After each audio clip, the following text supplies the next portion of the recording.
It is the time that when has become now. Welcome to the podcast where we discuss how to outmaneuver your opponent. I'm Faith and I'm here with Jrod as we are joined by our seasonal guest, MaurderMo, and 'tis the season for new set spoilers. Today, we try and find the secrets of power with the new cards. But first, Jrod, you have an announcement. Yeah, thanks, Faith. So we have some unfortunate news. Dunas has decided to step away from the Outmaneuver team to focus on his other interests. We want to thank Dunas for his time and his dedication to the channel and all the great content that he provided all of our listeners and everybody else on the channel, and wish him his best in his future endeavors. I'm sure he'll still be around the Discord hanging out. So, still friends with him, of course. No bad juju there. Just he decided to not be a part of the content team anymore. Thank you very much, Dunas, for all that you've contributed. And you can look forward to some new content from us and some new people showing up on the podcast as we go forward.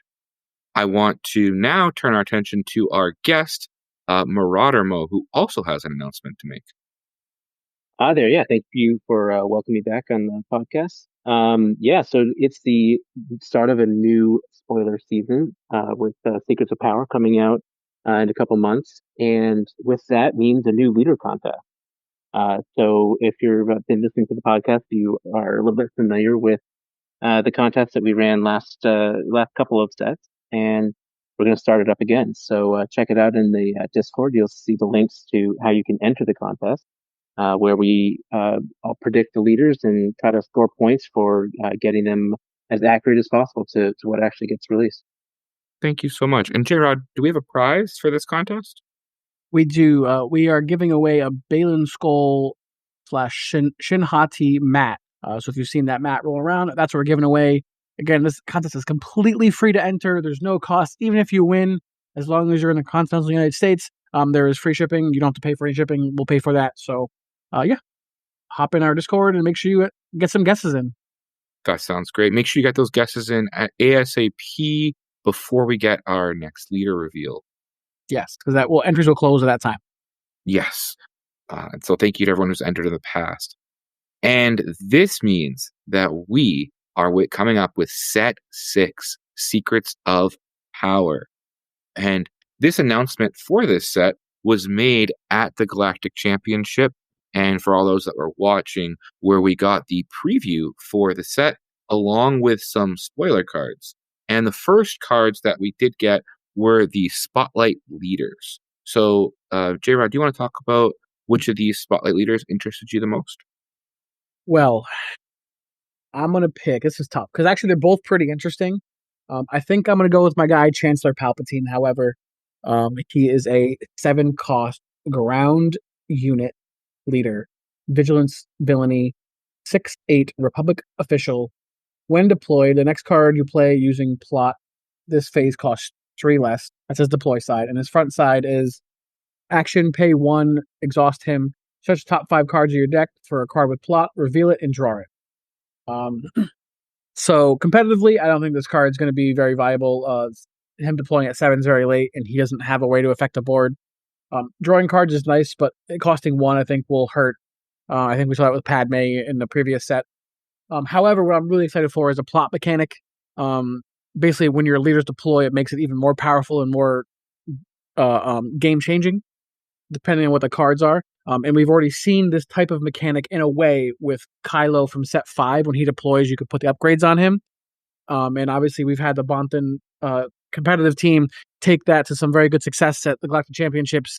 And even at Gen Con, they took down 2 events at Gen Con as well with the Kylo Tarkentown deck. So I think plot is just going to add more to the leader deploying aspect of the game, which is really the core mechanic for making Star Wars different. So I'm really excited for this plot mechanic to really shake things up within the meta. That's a great question, Jrod. What is plot?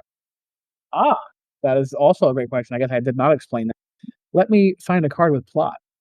So plot is when you deploy a leader, you may play this card from your resources, paying its cost, and then replacing it with the top card of your deck. So it's basically smuggle when you deploy your leader, more or less.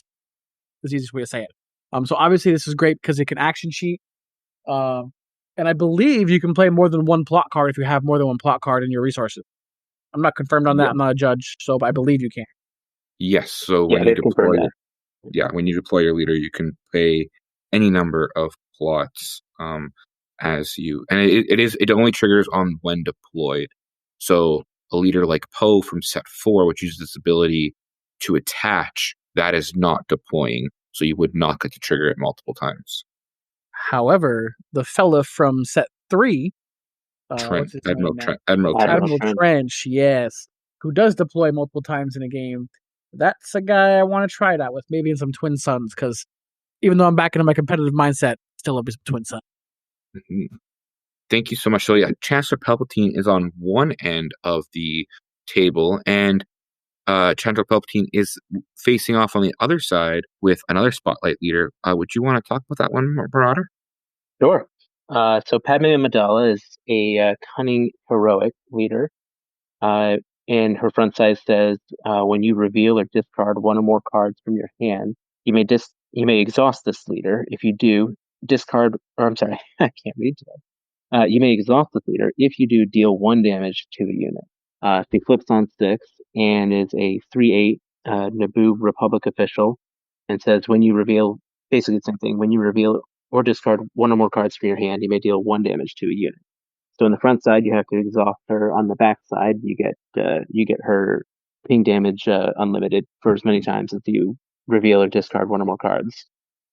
Okay, so I understand why I might discard cards, but when am I going to reveal cards? So one of the new mechanics in that is coming besides plot is disclose, which disclose actually reminds me a lot of in the first set there was, oh man, his name is escaping me now, the security guy in the detention cell. He's the blue black, and basically, yeah. So Lieutenant Chilton. Lieutenant Charlton, exactly right. So it's if you're familiar with Lieutenant Charlton, basically it's very similar. You disclose, meaning you reveal from your hand any number of cards that have a certain aspects. So, for example, there's Cyril Karn, who's a 2-cost aggression villainy unit.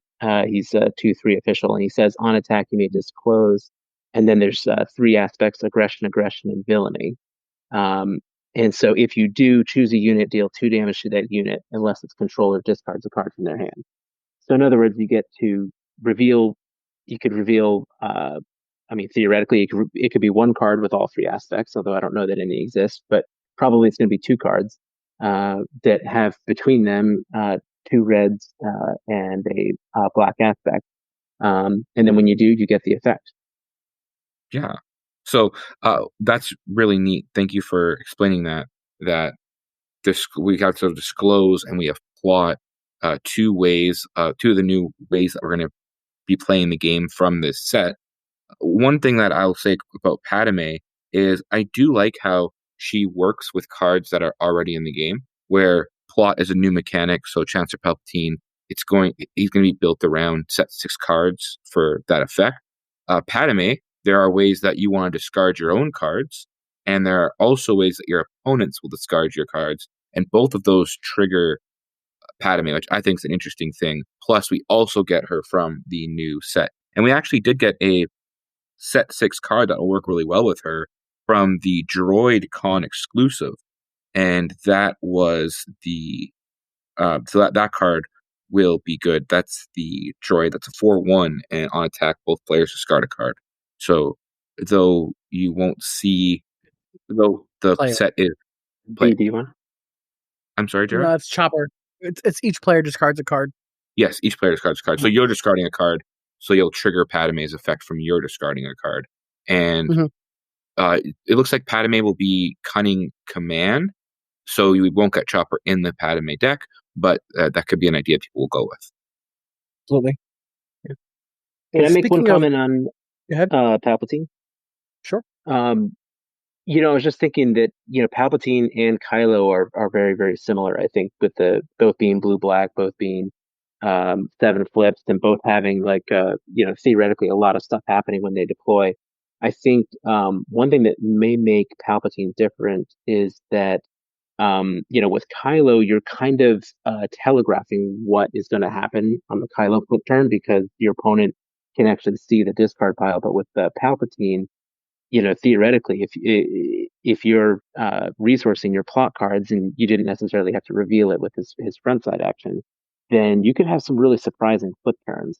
And I think Yeah, we saw with Kylo that flip turn, during the Galactics is huge. And depending on what kind of plot cards we see in this set, who knows? Maybe Palpatine could be the new Kylo. that's fair. That's definitely fair. Obviously he's in the right colors for it, same as Kylo, so like they'll have a similar style decks, of course. I think especially if we see some bans coming up this week. We're recording this on Thursday, but this will be out on Monday. So if this Wednesday coming up, if there's some bans or something from FFG, I think that there'll definitely be a good opportunity for Palpatine to maybe see some more play because Force Throw and Force Lightning won't be around, and it would allow him to potentially, you know, become a good leader. But yeah, it will all depend on the cards they have. Although I do expect, kind of like with Smuggle, they'll have some cards to counter plot. Like, oh, look at your opponent's resources, and if you find a plot card, you can defeat it and replace it with something from the top of their deck or whatever. They kind of had the same thing for Smuggle, so I imagine we'll see something like that as well to have some counterplay.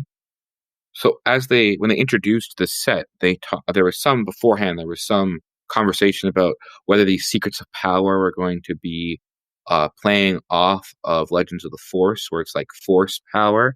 But at the announcement, they talked how this is a set about kind of the scheming and a lot of the political aspects of Star Wars. One thing they had mentioned was in earlier sets when they're talking about physical combat, physical prowess, things like attack and health make sense in those ways a little bit more concretely. They did talk about how when it comes to this political power, like taking Chancellor Palpatine, for example, having 6 power, which is the strongest leader that we have attack-wise. Chancellor Palpatine in the movie, in that sense, wouldn't be throwing fists that have like stronger than Darth Vader's lightsaber. But it's about how they're using that cunning, and that would be building on their power and their defense to keep them around. So they did talk about, and it aligns naturally with the official trait to have in this set for a lot of the leaders. Yeah, I just want to say, set 5 is probably one of my favorite sets so far in the game. It has added a lot of great stuff to the game. But thematically, this set, just from the small little bit we have, like the theme and what the cards do, like to me, really hits home. Like I feel like it is like, it's not a lightsaber duel battle. This is like hey, how am I going to defeat you in ways you're not ready for? Kind of like style of like game right now. So I'm really excited to see what this set's going to bring once we get new cards. I'm actually super hyped for this set. So yeah, I think this is, in my opinion, the best like design set with the mechanics matching they've done so far. Yeah, If that makes sense. talking about the idea of the mechanics matching theme. I mean, when we're talking about officials and plot and like plotting behind the scenes, there are 2 things that are important. That would be information that you have hidden, and that is greatly shown by plot because you're hiding your plots on the resource row to reveal them at the right time. And then what information you do share and leveraging the information you share to get extra power. And the Disclose does a great job of that. Yeah. I think they did a really good job tying themes with the set and mechanics. And I think the spy mechanic is also pretty exciting. We should probably talk about the new spy token as well. Yes, Go ahead. We can move on to that.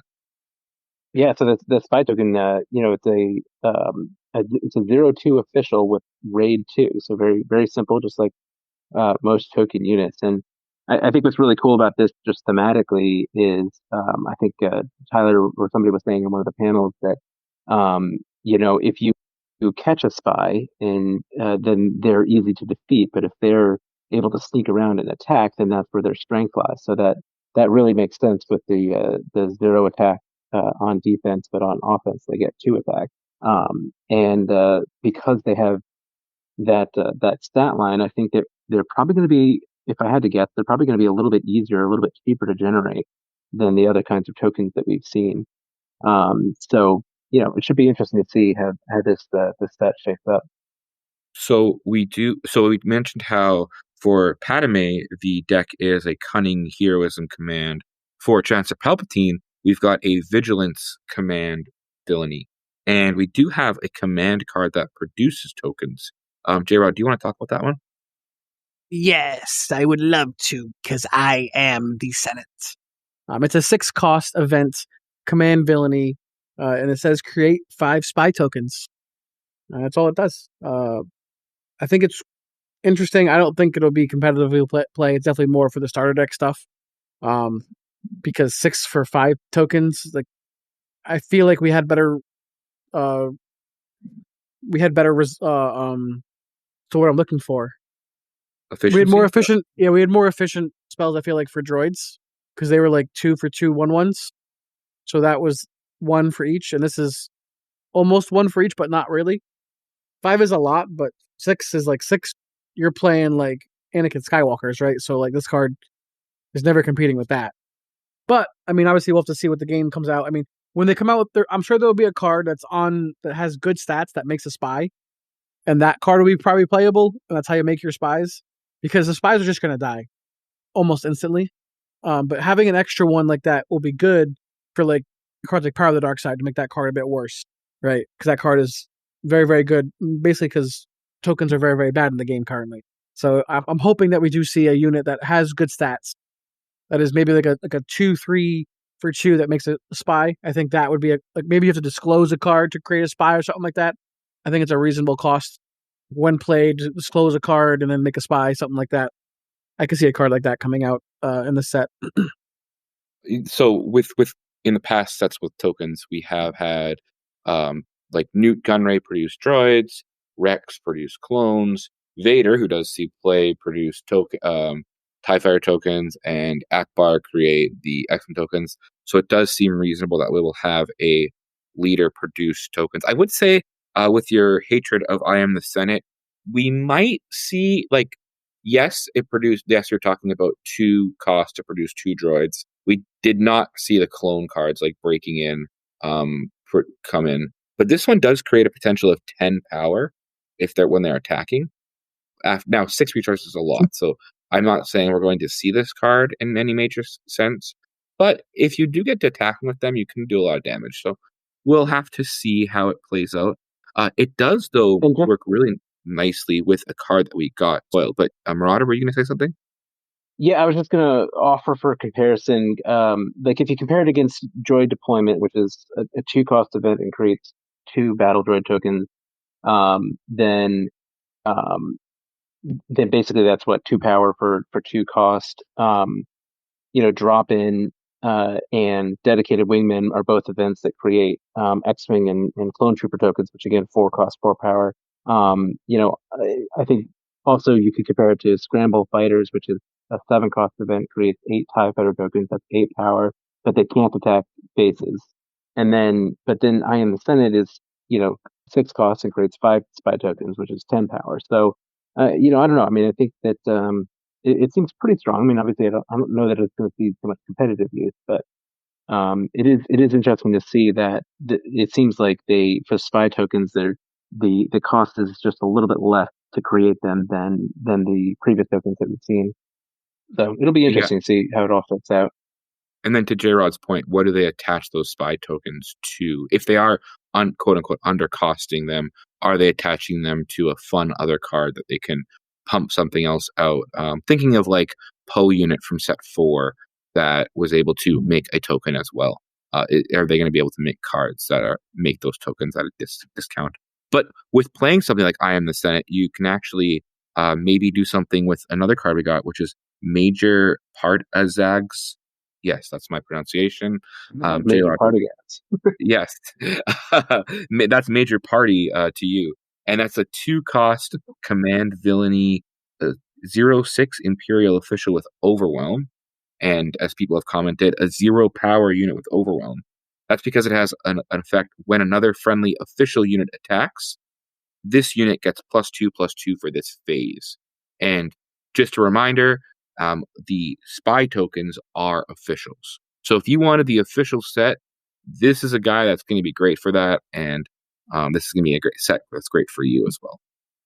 It's funny because I was on the DB looking for that card that you're talking about, and I couldn't find it. And then I realized that it was one of the spoilers from the secret panel that they did. So that's why I couldn't see it. Yes. And so, Jrod, any of the other cards spark joy for you? I really like Captain Typho. He's a 4-cost command heroism ground unit. He is a 4/5 Naboo Republic Trooper. Shout out Trooper because that's good with Rex. Sentinel, big. When this unit is attacked, you may disclose a command heroism card. If you do, heal 1 damage from your base. I think that card's going to see a ton of play. It's going to be like probably the Dooku of that thing. Like I think it's probably one of the best cards from that for competitive play. So that's the card that I have the most excitement for right now. I want to point out, I would imagine we're going to see some of that Naboo trait come out from this set. Do you think that Chancellor Palpatine should have had the Naboo tag? I'm going to say no, mostly because Chancellor Palpatine is long past Naboo. Naboo was a stepping stone to get to where he needed. It wasn't like a planet he grew up on and all that stuff. Like he used the Naboo to get into power, to get close to Padme and that stuff. Like he was calculating his plans. Naboo was a stepping stone for him. It wasn't who he was, if that makes sense. Mm-hmm. That's fair. If it was Senator Palpatine, then he should have had Naboo because he was Senator of Naboo. So that would make more sense. But as Chancellor, he's now the Chancellor of the Galactic Republic. Yeah, and I was going to mention the new C-3PO that they revealed had some interesting synergy both with Captain Typho and with Padme, the leader, because so he's just a simple 1-coster, and it says action: return this unit to his owner's hand, give a unit +2/+2, so he can give that Captain Typho +2/+2, who's a Sentinel, and then when Typho attacks, you may disclose command and heroic, and guess what? The card that you just returned to your hand to give him +2/+2 has both of those aspects, so you'd be able to trigger his ability and Padme's ability. So I really like when they have cards like that, and particularly in like the starter decks that kind of synergize with each other in ways that they don't necessarily have to be specifically naming each other, but they still kind of like ping off each other really easily. I would just minor correction here. Typho is when he is attacked, not when he attacks. Just to be very clear. My apologies. You're right. You're good. Read that wrong. Just for our listeners out there. Being a Sentinel, he will be encouraged to be attacked. So yeah. Right. Good clarifying point though. Marauder, any of the cards speak to you besides the C-3PO? Let's see. I did like Armor of Fortune. I've been trying to make Gar Saxon work. Pretty much since he was released in various ways, and now with like the new Vader, I've been playing a lot with him. So when I see this card, it's a 2-cost upgrade. It's a plot. It's a very simple plot. Nothing else in the game text. And it gives +0/+3. So essentially, when Gar Saxon deploys, I can put him on. I can play Armor of Fortune for my resources for 2 and give him essentially +1/+3, which is not a bad deal. So yeah, I think that'll be. I don't know. It'll probably be auto include at least to try it in the Gar Saxon deck.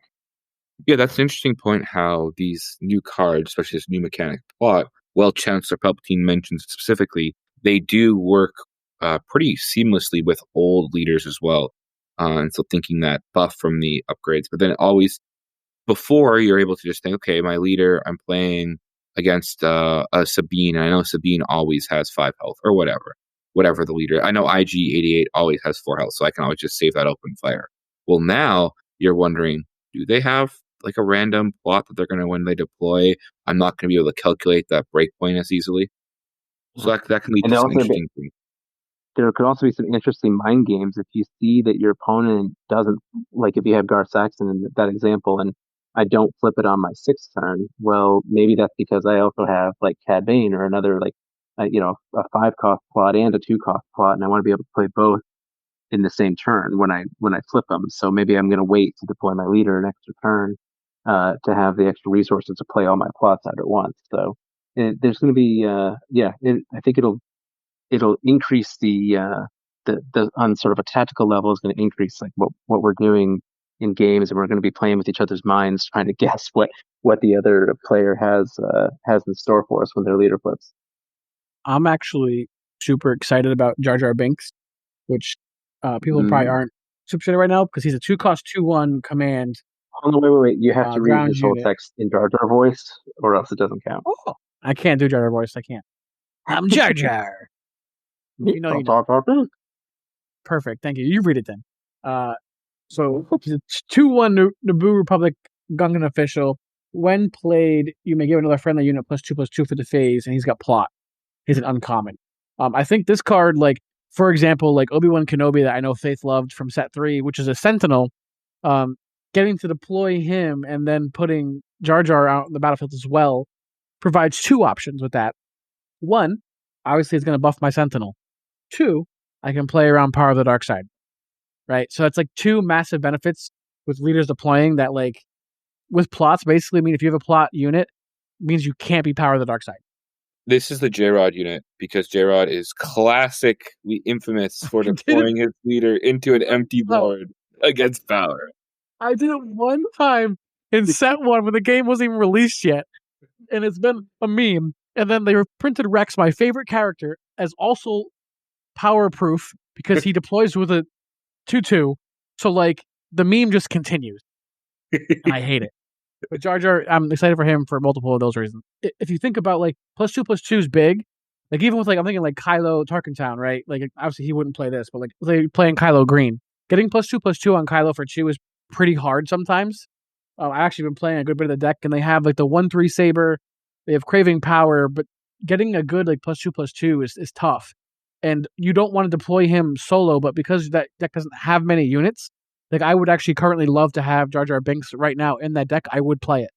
It would be in my deck because I could then play against other Kylo decks, deploy him, play Jar Jar and other things, and give my Kylo a boost for the turn with craving power to kill something bigger for neck 9. It kills basically everything. And bada boom, bada bing. How you doing? Yeah, definitely some interesting plays with plot. And I will say, like, I think it's really neat to see, like, in year 2, because it's the last set of year 2, how they definitely dove into themes really hard. So in set 4, we had the space theme, so we really fleshed out the space arena.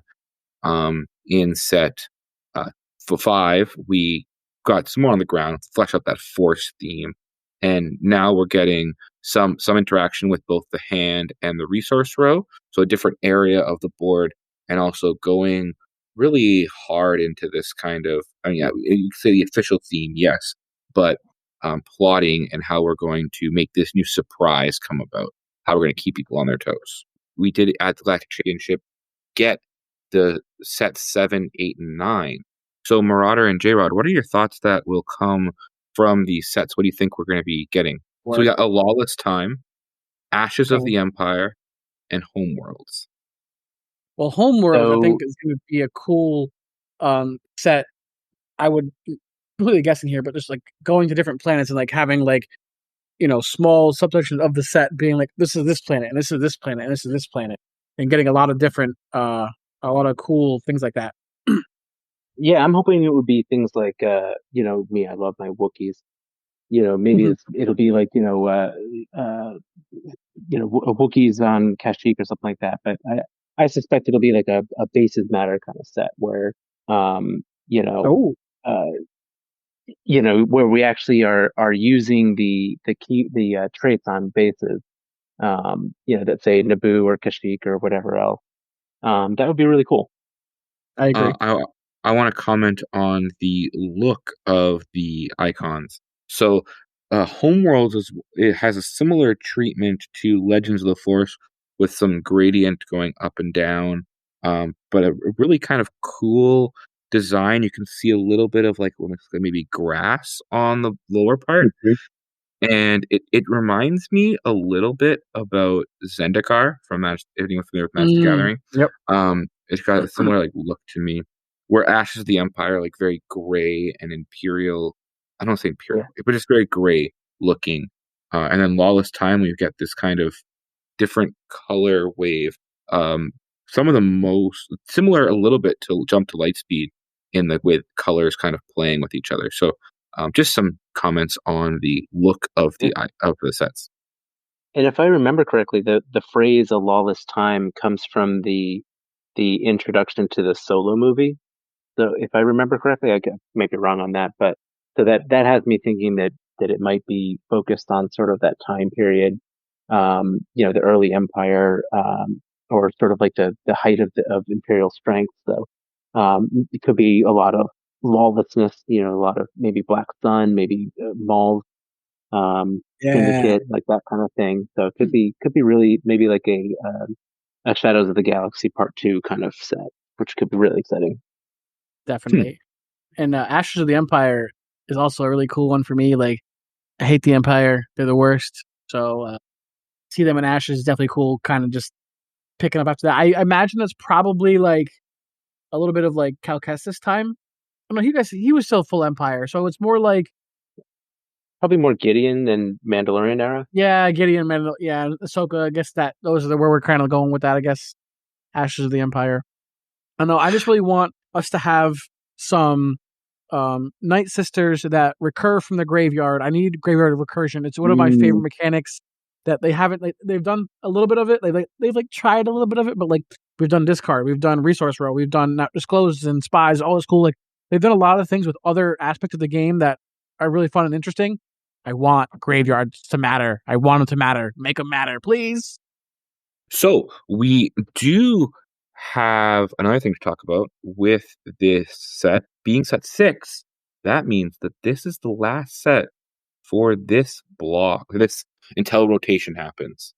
And J-Rod, do you want to explain quickly what rotation is for maybe those that this is their first card game? Yeah, absolutely. So rotation, unfortunately, means that the cards from year one are going to be absolutely worthless, and you should just lay them on fire. No, I'm just kidding. So basically, what it means is that in Premier Play, cards from year one will no longer be available to use. Those will go to an eternal format. I don't know if they've named that already. Have they announced that yet already? Faith? I haven't heard Okay, a name yet, to my knowledge. they're right. So no big deal. But they've announced there will be an what's called an eternal format, which basically means there will be no rotation. So your cards will still have a format to be played in. Um, and currently you can play it right now with the cards that are out, but you're basically just playing Premier with Boba Fett and Django still around. So no one's really doing that just yet. But as we get into rotation, once a lawless time is released, um, you will Premier will only be Jump to Lightspeed, Legends of the Force, Secrets of Power, and then a lawless time. So keep that in mind. Obviously, when trading and that kind of stuff, like trading for newer cards, is better if you're not planning on playing the internal format. I do hope that, as they just announced at Worlds, that there will be limited in the competitive environments. I do hope that they will also include some of the Eternal formats as well. So that way, if you're the world champion, you have to go through the Eternal format, Premier format, and Draft Unlimited to really just be like, I'm the best at Star Wars Limited, full stop. I think that'll definitely be a cool Worlds environment if and when they do that. It looks like the main set is called Premiere. That's the format it's called. It looks like on FFG's website, it's called Eternal format, and they do mention that there will be organized play support for Eternal format.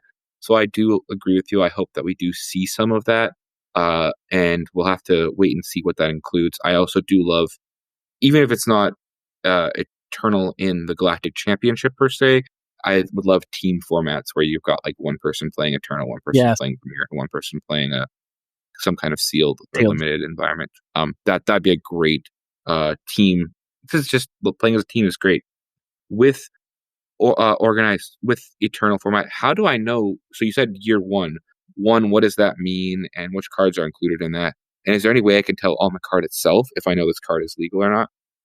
There is a little icon on the cards in year two from Jump to Lightspeed, Legends, and Secret. There's a little icon at the bottom, right next to where the stamp is, like a little like A with like a little symbol on it. I forget what that stands for, but I know that's the symbol for rotation. Um, so yeah, so year one was Spark Rebellion, Shadows of the Galaxy, and Twilight of the Republic. Those are year one. I'm talking year one. Those are the first three sets. Year two now is Jump to Lightspeed, Legends, and Secret, and then year three will be A Lawless Time, Ashes of Empire, and Homeworlds. So yeah, it's honestly a really exciting time. I know some people who are newer to TCGs will be hesitant on rotation because they'll be like, "Oh, my cards are not, I spent all this money on are worthless." Depending on how good the um, extended format is, the Eternal format, will probably determine the prices of the cards moving forward and how good they are in Twin Suns. So they won't be worthless, but they obviously will go down in price if they're not in Premier, assuming Premier is still the biggest and best format, which I imagine it will be. So you probably will see some price decrease in your cards once they rotate.